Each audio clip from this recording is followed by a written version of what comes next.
Matters is going to speak to us. Again, it's on this theme of tapping in to the Irish diaspora and using this to get people in here. Kingsley. All right, well, listen there.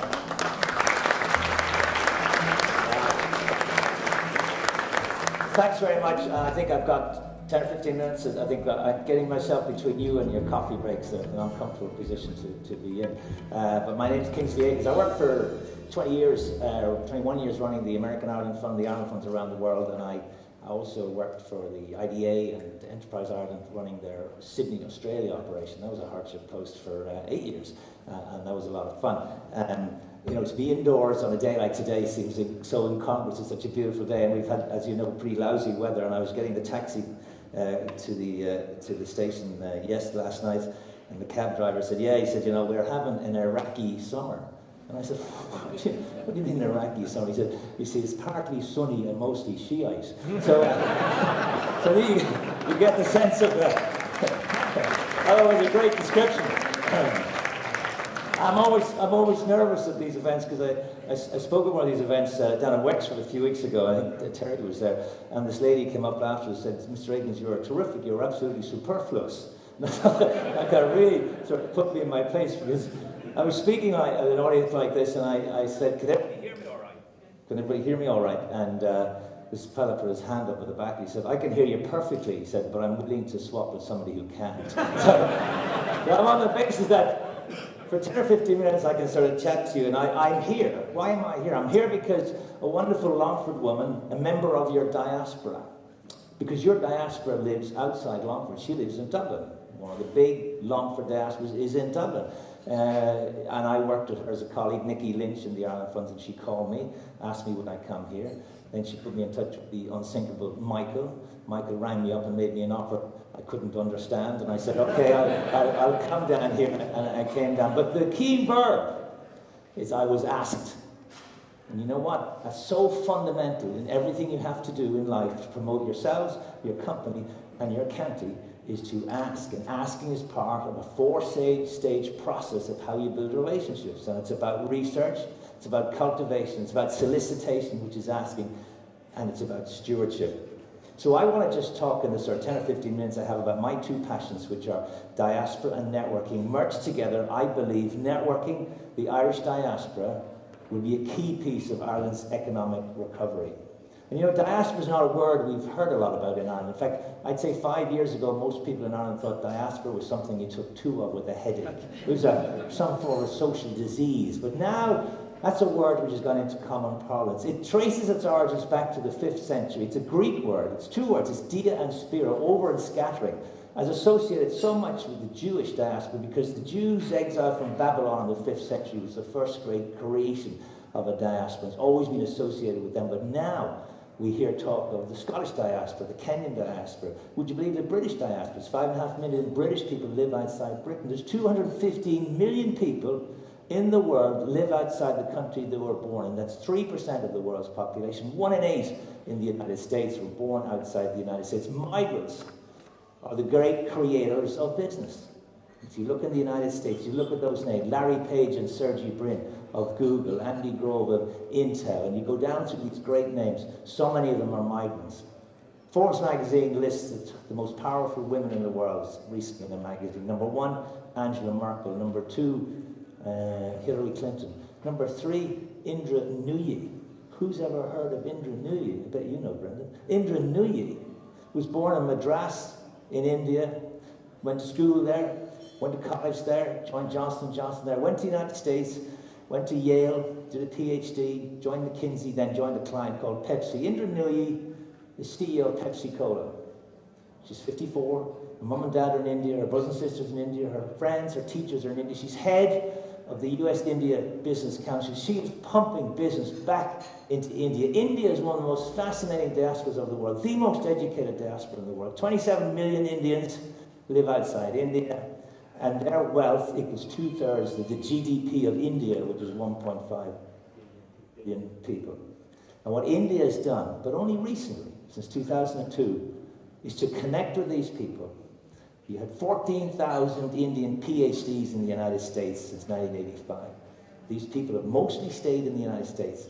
but they've connected back, because the old world of absence equaling exile, in other words, leaving was the end, emigration was the end, has all changed.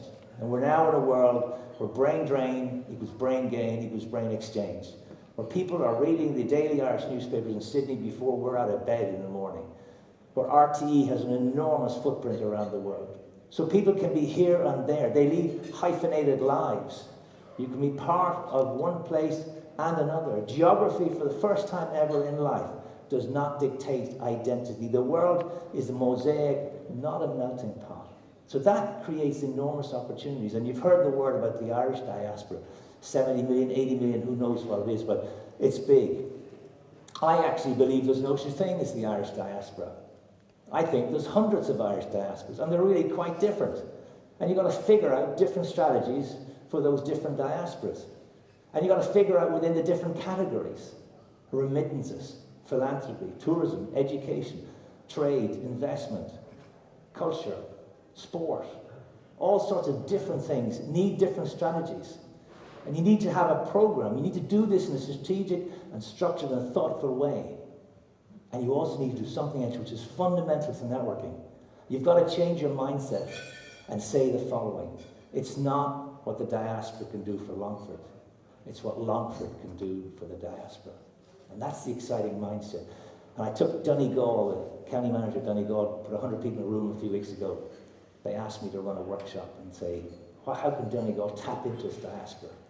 So I closed the door and said, as I said just now, wrong question. The question is, what can Donegal give its diaspora? When you change your mindset and start thinking about the sorts of things we heard earlier, of the strength and the wealth of this county, and how you can bring that to the world, it changes the way you think about yourselves, and it changes the way you think about your county. We had this great workshop. At the end of the day, we had 100 ideas up around the wall. Just give you one tiny example. There's 150 shipwrecks off Donegal, everything from U-boats to armada ships, to famine ships, to British convoys. Extraordinary wealth, more than any other county in Ireland, by a long way. And there is a world industry of people who fly around the world and dive to explore these things. Something Donegal has to offer, just one of 100 things we came up with on that day. So I think this whole diaspora development is absolutely fascinating. But you do need to have structures, you do need to have process, and it's about building networks. I've worked a lot with the US State Department, and particularly the Hillary Clinton Center for Globalization, where they've taken the diaspora as one of the key 5 themes for American outreaches to the world.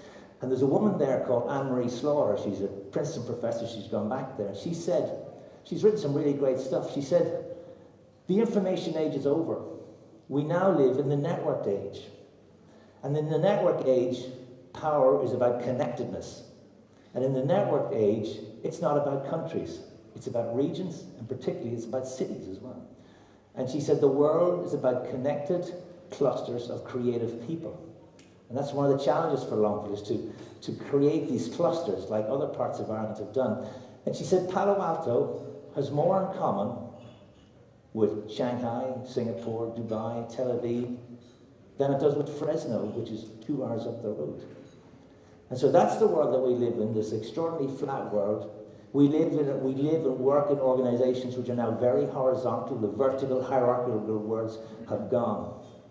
And when I came back to live in Ireland some years ago after being in Boston, I got a call from Accenture, who said, could you come in and take our top 200 people here for a workshop on networking? I said, I can do it, but you don't need me. You're one of the great companies and brands of the world. You don't need me. And they said, no, we really want you, because we're left side of the brain company. We're technology driven. We live in echo chambers. We live in silos. We are driven by delivery, but we don't build hearts and minds, long-term relationships. And that's what this world we live in now is about, creating networks of long-term hearts and minds relationships. And that means moving your mindset from transactions to relationships. It means building what we call social capital. Social capital will be the great differentiator of success between companies and individuals in this century. And social capital is a measurement of your engagedness. And the more engaged you are in your company, in your environment, the more that we can move from me to we, the more that we embrace collaboration rather than competition, the more successful we will be. And if you're watching what's going on around the world, it's all about pre-competition collaboration. Organizations like Pfizer or the Wellcome Foundation opening up all their information to everybody, everywhere. Because that's the world we live in. Everybody has access. I can't finish today without mentioning that the economic and financial collapse. And I took out some headlines from the newspaper. I wrote them down. And the headlines were property collapse, banking crisis, unemployment and emigration, and financial ruin. And all those headlines were taken from Asia in 1997. And that was in Singapore just recently. It was absolutely booming. And so recessions come, but recessions go. And the one sure thing about this recession is that it will end. And it was Albert Reynolds, your local guy, who once said, when business is down, that's when you paint the shop. So I think we're in a pre-boom period. I'm smart enough not to say how long it'll last, but I think we're in a pre-boom period, and the time now is to get ready when things begin to come up again. There are hundreds and hundreds of jobs available in Ireland right now. We just don't have the people with the skills to fill them. So the opportunities are there, and I'd finish by saying that I'm very pessimistic about the pessimism industry in Ireland. Thank you. Thank you, Kingsley.